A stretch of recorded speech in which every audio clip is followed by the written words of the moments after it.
Hello every one. ഞങ്ങൾ ഫാമിലിയായിട്ട് പറശ്ശിനിക്കടവ് മുത്തപ്പനെ തൊഴുകാൻ പോയിട്ടുണ്ടായിരുന്നേ.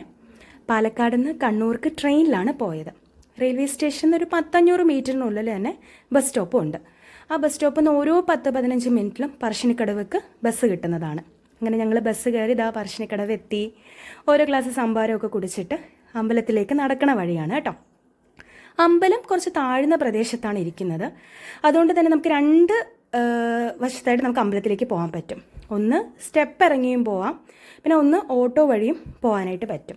സ്റ്റെപ്പാണെന്ന് വെച്ചാൽ നല്ല കുത്തനെയാണ് കേട്ടോ, ഇത് കാണുന്നില്ലേ. അപ്പം പ്രായമായവരാണെന്നുണ്ടെങ്കിൽ ഇച്ചിരി ബുദ്ധിമുട്ടായിരിക്കും. അതുകൊണ്ട് ഞങ്ങൾ അച്ഛനും അമ്മേനെ ഓട്ടോയിലും വിട്ടു. ഞങ്ങളിതാ സ്റ്റെപ്പ് ഇറങ്ങിയിട്ടാണ് അമ്പലത്തിൽ പോയിട്ടുണ്ടായിരുന്നത്. ഈ പോകുന്ന വഴിയിൽ ഇരുവശത്തായിട്ട് ഇതുപോലെ കടയും കാര്യങ്ങളൊക്കെ ഉണ്ട്. നല്ല രസമാണ്. അങ്ങനെ അമ്പലത്തിൻ്റെ ഫ്രണ്ടിലെത്തി. ഈ കാണുന്നത് വളപട്ടണം പുഴയാണ് കേട്ടോ. ഈ പുഴയിൽ കാല് കഴുകി വൃത്തിയായിട്ടാണ് നമ്മൾ അമ്പലത്തിലേക്ക് കയറുന്നത്. പിന്നെ മുത്തപ്പൻ്റെ ഒരു പ്രത്യേകത എന്താണെന്ന് വെച്ച് കഴിഞ്ഞാൽ ശുദ്ധിയും വൃത്തിയുമാണ് കേട്ടോ. അത് ഈ അമ്പലത്തിൽ വന്നിട്ടുള്ളവർക്കറിയാം. അമ്പലത്തിൻ്റെ ചുറ്റുവട്ടത്താണെങ്കിലും ഊട്ടുപുരയാണെങ്കിലും ബാത്റൂമും ഒക്കെ ഭയങ്കര വൃത്തിയാണ്. പിന്നെ ഈ കാണുന്ന ബോട്ട് സർവീസാണ്. ആൾക്ക് 50 രൂപ ടിക്കറ്റിൽ 1/4 മണിക്കൂർ ഇതുപോലെ കായലിൽ നമ്മളെ കൊണ്ടുപോവുകയും ചെയ്യും. ഈ കാണുന്നതാണ് അമ്പലത്തിൻ്റെ മെയിൻ എൻട്രൻസ്.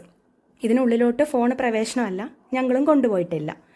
പിന്നെ ഈ കാണുന്നത് ഊട്ടുപുരയാണ് കേട്ടോ. ഇതുപോലെ പ്ലേറ്റ് എടുത്തിട്ടാണ് നമ്മൾ ചെല്ലുന്നത്. അവിടെ നമുക്ക് സീറ്റും കാര്യങ്ങളൊക്കെ ഉണ്ടാവും. അങ്ങനെ പ്രസാദം കഴിക്കാനായിട്ട് പോവുകയാണ്. ഉച്ചയ്ക്ക് ഒരു 12-15 കൂടിയായിരിക്കും ഇത് തുറക്കുന്നുണ്ടാവുക.